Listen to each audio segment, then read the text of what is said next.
Happy Tuesday, everybody. Hey, friends, it's Dr. Rose, the Primal Professor. Welcome back to Truth Bomb Tuesday, where we bust myths that keep you stuck. Today's truth: calories aren't the boss, insulin is.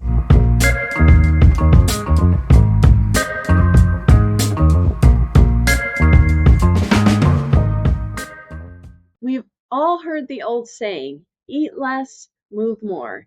And sure, calories matter, but here's the real story. Your body isn't a calculator. It's more like a chemistry set. And, and that chemical that causes the shots for weight gain and weight loss is insulin. And when insulin is high, your body is in storage mode. You could be eating fewer calories, walking miles every day, and still not lose fat because your cells are locked up tight. Insulin's job is to store energy, and it does it very well. So here are 3 everyday examples of insulin calling the shots. Number 1, I'll call it the snacker's trap. You think you're eating just a few nuts or just one protein bar, but every time you eat, even low-carb food, insulin rises a little bit. That constant grazing means insulin never drops low enough to unlock fat burning. The second one is the sweet taste switch. Even sugar-free treats can cause an insulin response in some people, not all. Your brain gets a taste of that sweet and your body prepares for sugar, and insulin shows up ready to do its job.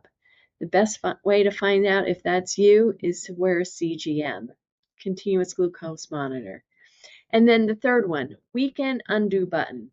You stay on plan Monday through Friday, but a heavy carb meal on Saturday means your insulin spikes, your fat burning halts, and it could take days to reset. It's like climbing a hill all week and sliding down all weekend. So what actually works? Eat real meals, protein rich and satisfying, so you're not grazing. Give your body true insulin off-duty windows by spacing meals. Keep carbs low, fat moderate, and protein strong.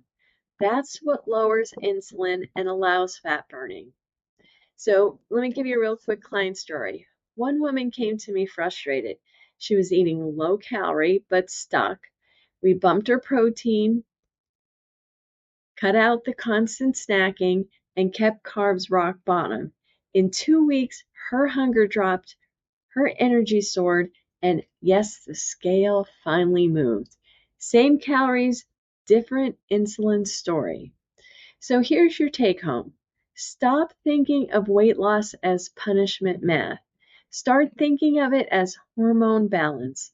When insulin is quiet, fat loss is possible. And if you're starting out and need help with this, my ebook, Keto Made Simple, walks you through the macros, the food lists, and how to keep insulin the real boss on your side. It's linked below. And if this truth bomb hits home, give it a like, share it with a friend, and let me know in the comments, have you noticed fat loss happen when you changed when and what you ate, not just how much? See you tomorrow for Real Life Wednesday.